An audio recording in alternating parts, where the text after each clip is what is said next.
आइए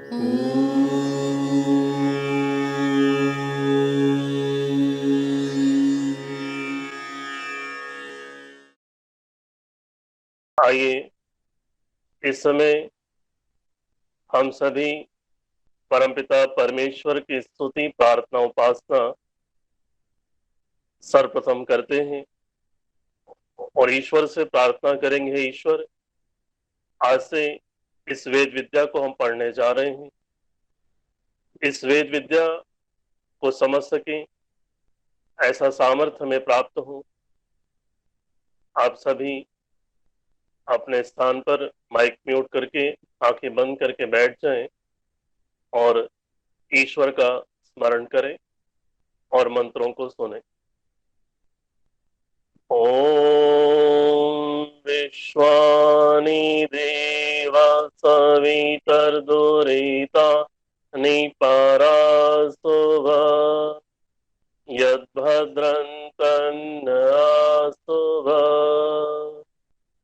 हिरण्यगर्भः समवर्तताग्रे भूतस्य जातः पतिरेकासीत् सदाधार पृथिवीं द्यामुतेम तस्मै देवाय हविषा विधेम य आत्मदा बलदा यस्य विश्व उपासते प्रशिषं यस्य देवाः यस्य छायामृतं यस्य मृत्युः कस्मै देवाय हविषा विधेम। ओम शांति शांति शांति। संजीव जी का हार्दिक धन्यवाद। उन्होंने वेद और वेद के विषय की एक बहुत ही अच्छी भूमिका बनाई है। उसी भूमिका को मैं आगे बढ़ाते हुए सर्वप्रथम वेद का एक सामान्य परिचय और उसके बाद में यजुर्वेद के ऊपर चर्चाएं करेंगे। तत्पश्चात हम मंत्रों के ऊपर जाएंगे। वेद एक शब्द जिससे बहुत बड़ा अर्थ निकल करके आता है। वेद शब्द के बहुत सारे अर्थ हैं। उनमें से एक अर्थ है, वेद इस प्रकार के ग्रंथों का नाम है जो सत्य असत्य का बोध कराते हैं, जिससे पदार्थों का सही स्वरूप, धर्म और बहुत सारी ऐसी चीजों का ज्ञान होता है जो हमारे जीवन को सुखपूर्वक जीने के लिए बहुत आवश्यक है। वेद में ऐसे विषय हैं। वेद शब्द का दूसरा अर्थ उन्हीं विषयों के आधार पर समझा जा सकता है कि वेद एक सत्तात्मक पदार्थों की चर्चा करता है।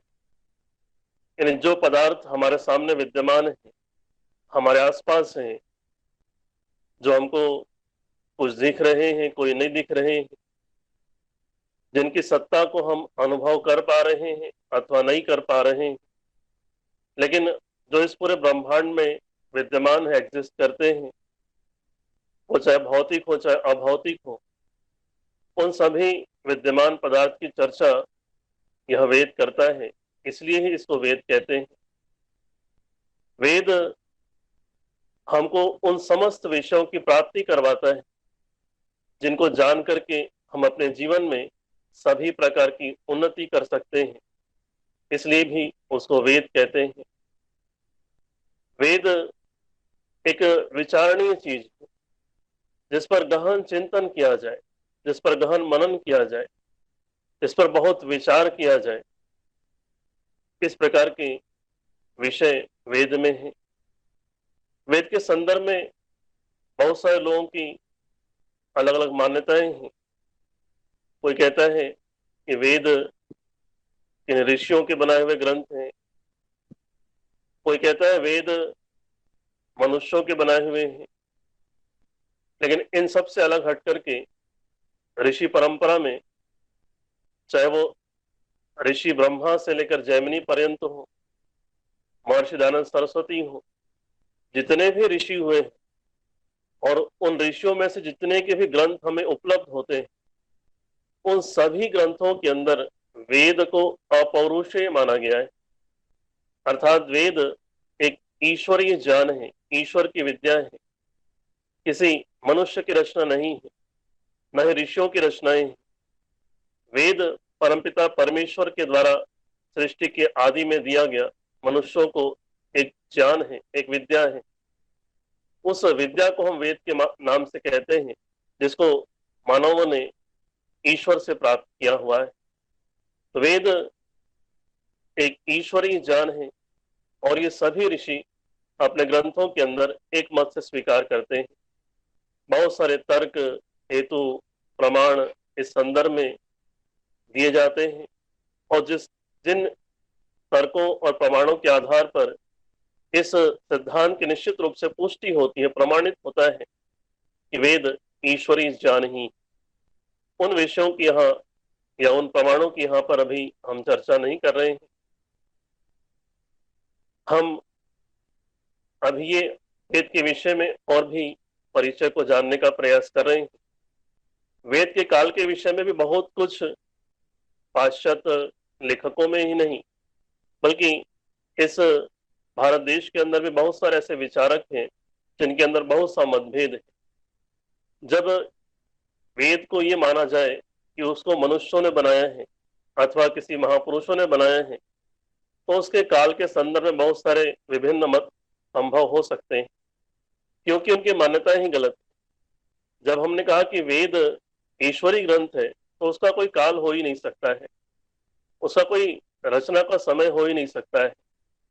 वो वेद तो ईश्वर के पास विद्यमान एक ज्ञान का नाम है, एक विद्या का नाम है।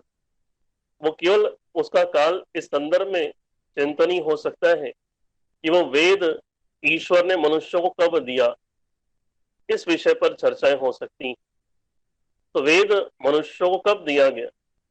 जब मनुष्यों को और चीजें दी गई। मनुष्यों को आंखें कब दी गई हैं? मनुष्यों को नाक कब दिया गया? मनुष्यों को कान, दो हाथ, दो पैर कब दिए गए? जब वो मनुष्य पैदा हुआ तभी सब उसके पास था। ये जल, ये वायु, ये अग्नि, ये पृथ्वी, एक फल फूल कब दिए गए? उसकी उत्पत्ति के साथ ही दिए गए। तो जीवन को जीने के लिए सभी चीजें चाहिए होती, तो जीवन को जीने के लिए विद्या भी चाहिए होती। विद्या के बिना जीवन संभव ही नहीं होता है। इसलिए ईश्वर ने मनुष्य की उत्पत्ति के साथ ही मानव को यह वेद का ज्ञान दिया है।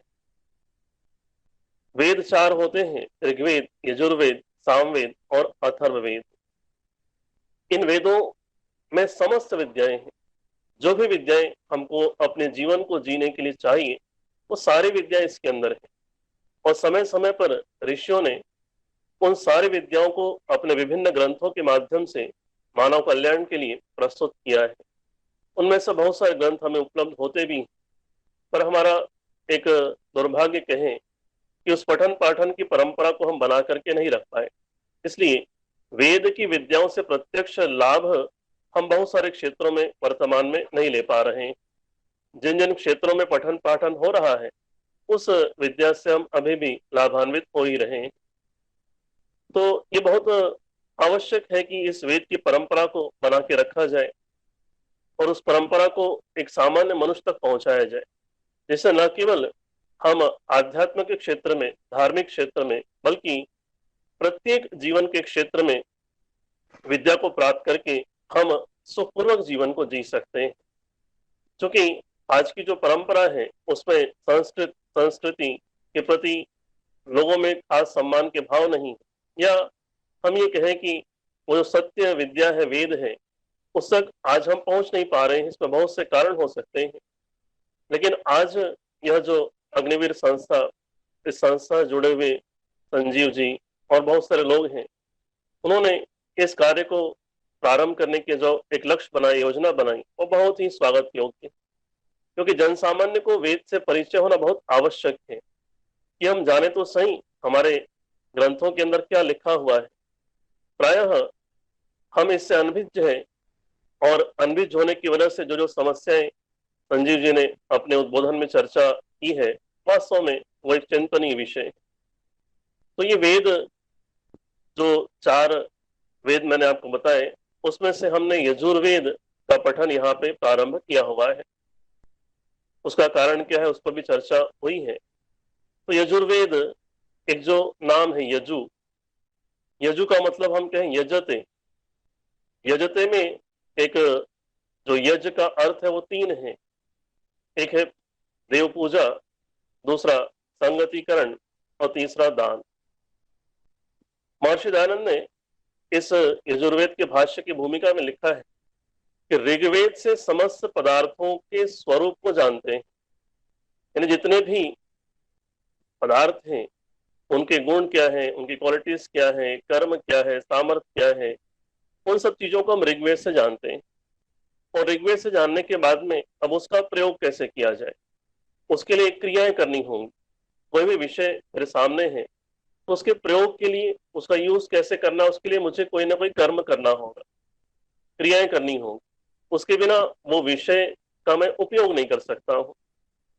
मेरे सामने घड़ी रखी हुई है, तो उस घड़ी का प्रयोग करना कैसे है, उसके लिए कुछ ना कुछ मुझे कार्य करना हो। कोई वस्तु खाने की मेरे सामने है, उसको कैसे प्रयोग में लेके आना है, कब खाना है, कितना खाना है, कितने खाने से मुझे सुख मिलेगा, वो सारा का सारा क्रियाएं मुझे करनी हो। जान तो लिया, अब जानने के बाद में करना है, तो उस और करने के बिना मुझे पूरा पूरा जान भी नहीं हो पाएगा। व्यायाम करना चाहिए, कैसे करना चाहिए वो सब सुन लिया, लेकिन अब करके देखूंगा मैं, वो करके देखने का नाम ही कर्म है, उसी का नाम कर्म कांड है। तो वो कर्म ही यहाँ पर बताए जाएंगे। इसलिए यजुर्वेद को एक कर्म कांड का ज्ञान एक वेद कहते हैं। कर्म कांड का मतलब केवल इतना ही नहीं है कि हम यज्ञ तक उसको सीमित रखेंगे, यज्ञ को ही कर्म कांड मान लिया जाए, ऐसा नहीं है। वो सारी क्रियाएं जिससे ज्ञान का उपयोग होता है, वो सारी क्रियाएं ही कर्म है। और उन कर्म को करना करना किस लिए है? क्योंकि ऋग्वेद से जो विषय को हम जानते हैं, पदार्थों को जानते हैं, उनका सही सही उपयोग हो सके, उसके लिए कौन से उचित कर्म किए जाने हैं, वो सारा यहाँ पर डिस्कस होता है। उस कर्मकांड के अंदर यज्ञ भी आता है, यज्ञ भी उसका एक विषय है। और उसके अलावा और भी बहुत सारे कर्मों की चर्चाएं इस यजुर्वेद के अंदर है। तो ये सबसे पहला यहाँ पर हम चीजों को सीखते हैं, यानी उसको हम कहें देव पूजा। तो वो समस्त जितने भी विषय, जितने पदार्थ हैं, उन सबका हम यहाँ पर पूजन यानी सीखते हैं। और उसमें से पूजन का मतलब सत्कार, सत्कार माने 2 लोगों का है। अपने कर्म के माध्यम से 2 लोगों का सत्कार है। एक परमपिता परमेश्वर का सत्कार है, और दूसरा उन विद्वानों का सत्कार है जिनके पास में विद्या है, जिनके पास में ज्ञान है। तो इस यजुर्वेद के माध्यम से उन दोनों का ही सत्कार करने की जो क्रिया है, सम्मान करने की जो क्रिया है, पूजन करने की जो क्रिया है, उसको हम सीखते हैं। इसलिए इसका नाम यजुर्वेद है। दूसरा पक्ष जो इसके 3 अर्थ किए थे, देव पूजा। दूसरा संगतिकरण। संगतिकरण माने किस पदार्थ को किसके साथ मिलाना है, कैसा मिश्रण करना है। वो मिश्रण करने का जो कर्म है, कैसे हम एक मिक्सचर पैदा करेंगे, या किस काम को किसके साथ मिलाएंगे, किस काम को किसके साथ करेंगे, वो सारा यहाँ पे सीखना, वह संगतिकरण कहलाता है। ऐसे ही तीसरी बात है दान यानी उपकार। हम कैसे उपकार करें, किसके ऊपर उपकार करें, उपकार करना हमारा कर्तव्य है। इन सब विषयों को यहाँ से हम जानेंगे। इसलिए इसको हम यहाँ पे यजुर्वेद के नाम से कहते हैं। यजुर्वेद के नाम से 2 प्रकार के ग्रंथ प्रायः प्रचलित हैं। और इससे पहले हम एक पूरे जो वैदिक वाङ्मय कहें, उसका एक सामान्य सा परिचय भी हमें होना चाहिए। वेद यानी वो मूल मंत्र है जिसको परमपिता परमेश्वर ने मानव को दिया है। वेद के अंदर मंत्र है, और मंत्र के अंदर फिर विद्याएं बहुत सारी हैं। उन वेद मंत्र को समझाने के बहुत सारे ग्रंथों की रचनाएं होती रही। सबसे नजदीक जो रचनाएं होती रही उस ग्रंथ का नाम है शाखा ग्रंथ। शाखा मीन्स वेद के व्याख्यान ग्रंथ, वेद को समझाने वाले ग्रंथ, वेद के मंत्रों का अर्थ जिसमें समझाया गया है उसको हम शाखा ग्रंथ बोलते हैं। व्याकरण का एक ग्रंथ है महाभाष्य, उस महाभाष्य के अंदर यजुर्वेद के 101 शाखाएं बताई गई। समय के साथ पठन पाठन की परंपरा न होने की वजह से और बहुत सारे पीछे जो आक्रमण हमारा देश झेलता रहा संभवतः उनकी वजह से भी बहुत सारे हमारे ग्रंथ लुप्त हुए, हम उसकी रक्षा नहीं कर पाए। तो 101 जो शाखाएं थी, कितने महान पुरुषार्थ से उन ऋषियों ने उसकी रचनाएं की होंगी, लेकिन वर्तमान में हमारे पास में वो उपलब्ध नहीं है। कुछ उनमें से शाखाएं उपलब्ध हैं। तो सबसे पहले वेद के जो व्याख्यान ग्रंथ हैं उसको हम शाखा ग्रंथ बोलते हैं। शाखा ग्रंथ ऋषियों के द्वारा बनाए गए होते हैं। उन शाखा ग्रंथों को समझाने के लिए और भी ग्रंथ बनाए गए, जिसको हम आरण्यक बोले, ब्राह्मण ग्रंथ बोले, उपनिषद हैं, दर्शन है, व्याकरण है, और ऐसे बहुत सारे ग्रंथों की रचनाएं उन सभी वेद के विषयों को समझाने के लिए समय समय पर होती रही। तो ये सारे के सारे विषय जो हम पढ़ते हैं, दर्शन हो, चाहे उपनिषद हो, चाहे ब्राह्मण ग्रंथ हो, चाहे व्याकरण हो, चाहे निरुक्त हो, ज्योतिष हो, ऐसे बहुत सारे ग्रंथ हैं जो ऋषियों के विद्यमान हैं। वो सारे के सारे ग्रंथ वेद की विभिन्न विद्याओं को ही बताते हैं, और वो सारे ग्रंथ ऋषियों के द्वारा लिखे गए हैं जो वेद के माध्यम से हमारे पास उपलब्ध हैं। जो यजुर्वेद के दो मुख्य भाग आपने नाम सुने होंगे, भाग ना कह के दो उसके, एक शुक्ल यजुर्वेद और एक कृष्ण यजुर्वेद, ऐसे दो नाम से यजुर्वेद प्रचलित है। इन दोनों में अंतर क्या है? जैसे मैंने अभी बताया कि जो मूल वेद है जिसमें केवल मंत्र है उसी को हम वेद कहते हैं। तो जो शुक्ल यजुर्वेद है उसमें केवल मात्र मंत्र है और मंत्र से अतिरिक्त उसमें कुछ नहीं। लेकिन कृष्ण यजुर्वेद में क्या हुआ कि मंत्र के साथ में उस मंत्र का व्याख्यान, मंत्र पर कुछ और भी विशेष बातें, वो सारी उसमें जोड़ दी गई मूल मंत्र के साथ। तो मूल मंत्र के साथ में उसमें और कुछ जोड़ दिया गया, व्याख्यान इत्यादि, इसलिए उसका नाम कृष्ण यजुर्वेद हो गया। तो शुक्ल मीन्स केवल मात्र संहिता भाग, केवल मात्र मंत्र का भाग, उसको हम शुक्ल यजुर्वेद के नाम से बोलते हैं। आचार्य जी आवाज नहीं आ रही? नहीं आ रही है आवाज।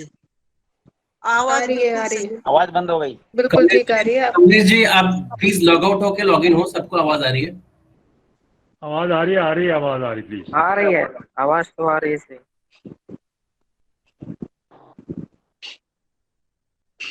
तो वेद जो हमें चर्चा करा था शाखा ग्रंथों, तो शुक्ल यजुर्वेद है उसकी दो शाखाएं, एक माध्यन्दिन शाखा और दूसरी काण्व शाखा। ये दोनों की दोनों शाखाएं हमको उपलब्ध होती, ये शाखा ग्रंथ है। अब इन वेदों को समझने के लिए बहुत सारे ग्रंथों की आवश्यकता होती। हम पहले यजुर्वेद की चर्चाएं करें। तो यजुर्वेद की जो दो शाखाएं हैं, अब यजुर्वेद के अंदर कौन कौन से विषय हैं? जैसे यजुर्वेद का मुख्य विषय कर्मकांड है, लेकिन कर्मकांड का मतलब केवल यज्ञ नहीं है, और यज्ञ का मतलब केवल जो हम रोज कई लोग हवन आप में से जानते होंगे, तो वो रोज जो हम दैनिक हवन जिसको बोलते हैं वो केवल हवन यज्ञ का अर्थ नहीं। अनेक अनेक विधाएं यज्ञों की है, जिसमें अमावस के यज्ञ, पौर्णमास के यज्ञ, सोम याग और ऐसे अनेक अनेक प्रकार के यज्ञ प्रचलित हैं, जिसमें से अश्वमेध, गोमेध, नरमेध, वास्तव में ये शब्द तो है, अश्वमेध शब्द है, लेकिन इसका अर्थ गलत रूप में प्रचलित, वो हम बाद में देखेंगे। तो ये यज्ञ इस यजुर्वेद का विषय है। इसके साथ साथ में जितनी भी क्रियाएं हैं जो हमारे लोक कल्याण के लिए या हमारे परमार्थ के लिए आवश्यक है करनी, उन सभी कर्मों का विवरण इसके अंदर दिया हुआ है। पुरुष सूक्त, ईश्वर का स्वरूप, वो सारा भी इसके अंदर है, आध्यात्म भी इसके अंदर है। तो ऐसे बहुत सारे विषयों का समावेश इसके अंदर है जिनसे हम इष्ट यानी जो हमको प्राप्त करने की इच्छा है उसको प्राप्त करने के लिए हम ज्ञान पा सकते हैं, और जो अनिष्ट, जो अधर्म है, उससे दूर होने के लिए, उस पर प्रवृत्ति न होने देने के लिए भी जो ज्ञान आवश्यक है उसको भी हम यहाँ से प्राप्त कर सकते हैं। तो यजुर्वेद के विविध विषय हैं। इस यजुर्वेद के अंदर 40 अध्याय हैं और कुल मिलाकर के 1975 इसमें मंत्र हैं। अब इस यजुर्वेद को पढ़ने के लिए समझने के लिए बहुत सारे ग्रंथों की आवश्यकता होती है विधिवत, यदि आप उसका अध्ययन करना चाहें। चूंकि हम यहाँ पे जो मंत्र के जो अर्थ महर्षि दयानंद सरस्वती जी ने किए हुए हैं उसको लेकर के चर्चा करेंगे, तो वो सारे ग्रंथों की पढ़ने की आवश्यकता यहाँ पर नहीं है। लेकिन जो कोई उस परंपरा को पढ़ना चाहे, परंपरा को जानना चाहे, कम से कम परंपरा का ज्ञान तो होना चाहिए, तो उस परंपरा के ज्ञान में ये विशेष बात है कि बहुत सारे ग्रंथ उसको, वेद को समझने के लिए चाहिए होते हैं। सबसे पहले हमें शब्दों का परिचय होना चाहिए, वर्ण की पहचान होनी चाहिए। जैसे अंग्रेजी भाषा के अंदर ABCD अल्फाबेट्स होते हैं, ऐसे ही संस्कृत भाषा की अपनी एक वर्णमाला है जिसमें 63 अक्षर होते हैं, 63 अल्फाबेट्स होते हैं। उसका ज्ञान सबसे आरंभिक पुस्तक वर्ण उच्चारण शिक्षा जो पाणिनि ऋषि की लिखी हुई, उसके बाद में व्याकरण है, उसके बाद में जो छंद है, निरुक्त है, ऐसे विषय हैं, फिर दर्शन है, फिर जाके आगे ब्राह्मण ग्रंथ है, आरण्यक है, ऐसे बहुत से ग्रंथ पढ़ने होते हैं जिनको पढ़ने के बाद में वेद के जो मंत्रों के अर्थ हैं वो पूरी तरह समझ में आ सकते हैं और वेद के मंत्रों की करने की योग्यताएं भी प्राप्त हो सकती हैं, साथ साथ में साधनाएं भी वहां पर आवश्यक होती हैं। तो यहाँ जो ऋषि कृत अर्थ हमारे पास में उपलब्ध है, ईश्वर कृपा से सौभाग्य है, क्योंकि महर्षि दयानंद के पहले बहुत सारे भाष्यकार थे जिसकी चर्चाएं संजीव जी ने की। उवट है, रावण है, महिधर है, और बहुत सारे पाश्चात्य भी भाष्यकार वेद के हुए, लेकिन वो लोग वेद के सही अर्थों को दे नहीं पाए। इसमें बहुत बड़ा कारण क्या है कि वेद के सही अर्थ न दे पाने का कारण क्या है? शब्दों के अर्थ, शब्दों के हम जो अर्थ जानते हैं वही का वही अर्थ वेद के मंत्र में हो आवश्यक नहीं। अन्य सभी विषयों के अंदर क्या होता है, आधुनिक विषयों के अंदर क्या होता है? एक मान लीजिए विज्ञान का उदाहरण लेके चले, तो एक वैज्ञानिक ने कोई सिद्धांत की खोज की है, अब उसको ही आधार बना करके अगली पीढ़ी मेहनत करती, फिर अगली पीढ़ी ने जो पुरुषार्थ किया है उसको आधार बना के उसकी अगली पीढ़ी चलती। तो ऐसे पीढ़ी दर पीढ़ी आगे विकास होता रहता है। एक पीढ़ी का पुरुषार्थ अगली पीढ़ी में काम आता है। कहीं कोई भूल चूक रह जाए पिछली पीढ़ी से तो उसका सुधार कर लिया जाता है। तो अब अगली वाली पीढ़ी होगी, तीसरी चौथी पीढ़ी होगी, अपने पिछले पीढ़ियों का पुरुषार्थ की उपेक्षा कर दे और उसकी उपेक्षा करके नया प्रयास करना चाहे तो क्या होगा? वो कहीं ना कहीं दिशाहीन हो जाएंगे। तो ऐसे ही ये जो भाष्यकार लोग हुए, आधुनिक भाष्यकार, उन लोगों ने पिछली परंपराओं की उपेक्षा की और जो पारंपरिक अर्थ विद्यमान थे और जो ग्रंथ मैंने आपको बताया कि उनको पढ़ के ही अर्थ किए जा सकते हैं, समझ में आ सकते हैं, उन चीजों की परंपराओं की उन्होंने उपेक्षा की। और पाश्चात्य लोगों ने तो सर्वथा उपेक्षा। ये हमारे एक तथाकथित बुद्धिजीवी वर्ग ही है जो पाश्चात्य लोगों को वेद का विद्वान स्वीकार करके उनके भाष्यों को स्वीकार करते हैं। वास्तव में वो लोग ऋषि परंपरा से बिल्कुल अनभिज्ञ थे और ऋषि परंपरा को जानते नहीं थे। इस कारण से व्यर्थ के भाष्य उन्होंने किए। और जिन लोगों ने ऋषि परंपरा को समझा है, पिछली परंपराओं को स्वीकार किया है, पिछली पीढ़ी के पुरुषार्थ को अपनाया है, वही सही अर्थ कर पाए। तो बहुत आवश्यकता थी वेद के मंत्रों के सही अर्थों को करने की, और विशेषकर उस दृष्टिकोण से जो समाज के लिए बहुत ही अनिवार्य उस समय में था। धार्मिक दृष्टिकोण से, आध्यात्मिक दृष्टिकोण से वो बहुत आवश्यक हो गया था, क्योंकि वेद के नाम से ही नहीं बल्कि और कई ग्रंथों के नाम से धार्मिक कुरीतियां प्रचलित हो रही थी। तो महर्षि दयानंद सरस्वती जी ने यह वेद भाष्य का अनुपम कार्य किया है, जिससे कई पीढ़ियां लाभान्वित हुई हैं, हो रही हैं, न केवल इस देश के अंदर बल्कि जो लोग भी जहां पर भी वेदों को श्रद्धान्वित होकर पढ़ रहे हैं वे सभी इस चीज से लाभान्वित हैं। तो आज हमारा सौभाग्य है कि हम इस वेद को प्रारंभ करने जा रहे हैं। तो इस कक्षा को एक अध्ययन की तरह लेना है, पाठ की तरह लेना है, पढ़ना है। एक पढ़ाई जिस प्रकार से होती वैसे पढ़ना है। हम उसी प्रकार से इस कक्षा का संचालन करेंगे। केवल प्रवचन की तरह इसको नहीं लेंगे। प्रवचन तो वेद पे वैसे बहुत होते हैं, क्योंकि हमने क्रम से इस चीज को पढ़ना है और बहुत विस्तार है विषय का।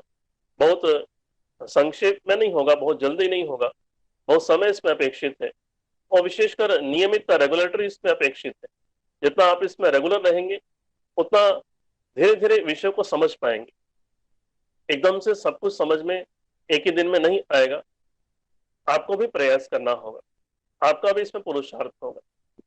अब इस यजुर्वेद के अंदर जो हमारा महर्षि दयानंद सरस्वती जी का भाष्य उपलब्ध है पूरा, इसके 40 अध्याय और पूरे 40 अध्याय के 1975 मंत्र पर ऋषि का भाष्य उपलब्ध है। और चूंकि ऋषि ने अपनी तरफ से स्वतः अर्थ नहीं किया, जो अर्थ परंपरा से प्राप्त था उसी अर्थ को लिया है। इसके पहले जो मैं आपको बता रहा था कि शब्दों के बहुत सारे अर्थ होते हैं। जैसे मान लीजिए अग्नि है। अब अग्नि शब्द का आप कितना अर्थ जानते होंगे? आप में से जिन्होंने अग्नि शब्द को पहली बार ही सुना होगा वो केवल उसका अर्थ जानते ही नहीं होंगे, लेकिन जो लोग व्यवहार में थोड़ा प्रयोग करते होंगे अग्नि शब्द, वो लोग जानते होंगे अग्नि का अर्थ आग है। इससे अधिक अर्थ शायद एक अर्थ के अलावा कम लोग जानते होंगे। जो लोग स्वाध्यायशील होंगे वो अग्नि का अर्थ ईश्वर भी जानते होंगे कि अग्नि का अर्थ ईश्वर भी, लेकिन अग्नि का अर्थ केवल उतना ही नहीं है, और भी है। तो उस शब्द के कितने अर्थ हो सकते हैं? ये संस्कृत भाषा की यही तो विशेषता है। अन्य भाषाओं के अंदर वो विशेषता नहीं है। वहां एक शब्द के प्रयोग के आधार पर 2-3 अर्थ हो सकते हैं, लेकिन यहां पर प्रयोग के आधार पर अर्थ नहीं लिए जाते हैं। उसके एक चिंतन होता है, उसके पीछे एक लॉजिक होता है। और इसलिए जो लोग एक शब्द का जो अर्थ जानते थे उसी अर्थ को लेकर के वेद मंत्र की व्याख्या करने जिन्होंने प्रारंभ कर दी, वो लोग सही अर्थ को नहीं जान पाए और सही वेद का भाष्य नहीं कर पाए, और वेद का एक ऐसा भाष्य कर दिया जो एक भारतीय संस्कृति, भारतीय परंपरा के लिए एक बहुत बड़ी समस्या बन के रह गई। और इसका पठन पाठन बड़े व्यापक स्तर पर आज भी हो रहा है, जिसको बंद किए जाने की अत्यधिक आवश्यकता है। तो यह एक उस परंपरा को हम लेकर के चल रहे हैं जो अनादिकाल से चली आ रही परंपरा है। अनादिकाल का तात्पर्य इस लंबी काल से चली आ रही परंपरा है, और जिसके अर्थ सभी ऋषियों ने अपने अपने ग्रंथों के अंदर स्वीकार किए हुए हैं। तो ऋषि दयानंद ने उन्हीं ऋषियों की, जो यास्क ऋषि थे, जो याज्ञवल्क्य ऋषि थे, जो कपिल थे, कणाद थे, ब्रह्मा थे, जैमिनी थे, उन लोगों ने जो जो अर्थ अपने अपने ग्रंथों के अंदर किए हुए हैं, जिन जिन मंत्रों के किए हुए हैं, उन शब्दों के अर्थ, उन मंत्रों के अर्थ वहां से लिए हैं और वहां से लेकर के उसी परंपरा के अनुरूप हमारे सामने इस अर्थों की प्रस्तुति की हुई है। तो यह वेद और यजुर्वेद के संदर्भ में कुछ संक्षिप्त बातें आपके सामने मैं रखी हैं। समय समय पर और भी चर्चाएं इस विषय पर हम करते रहेंगे, क्योंकि ये भूमिका बनानी आवश्यक है कि हम क्या पढ़ने जा रहे हैं वो हमें भली प्रकार से ज्ञात हो। हम किस चीज को समझने जा रहे हैं वो हमें अच्छी प्रकार मालूम होना चाहिए। तो इसलिए मैंने थोड़ा विस्तार के साथ में इन विषयों को आपके सामने रखा है। कुछ व्यवधान भी आवाज की वजह से हुआ, उसके लिए मैं आपसे क्षमा चाहूंगा और आगे से इस चीज को ध्यान रखेंगे। तो यजुर्वेद जो पढ़ने का हमारा क्रम रहेगा वो हम प्रारंभ से हर एक मंत्र को लेंगे और हर एक मंत्र में सबसे पहले उसके जो शब्द हैं उन शब्दों को पढ़ेंगे, उन शब्दों के अर्थों को समझेंगे और फिर पूरा मंत्र का अर्थ क्या कह रहा है उस बात को हम समझने का प्रयास करेंगे।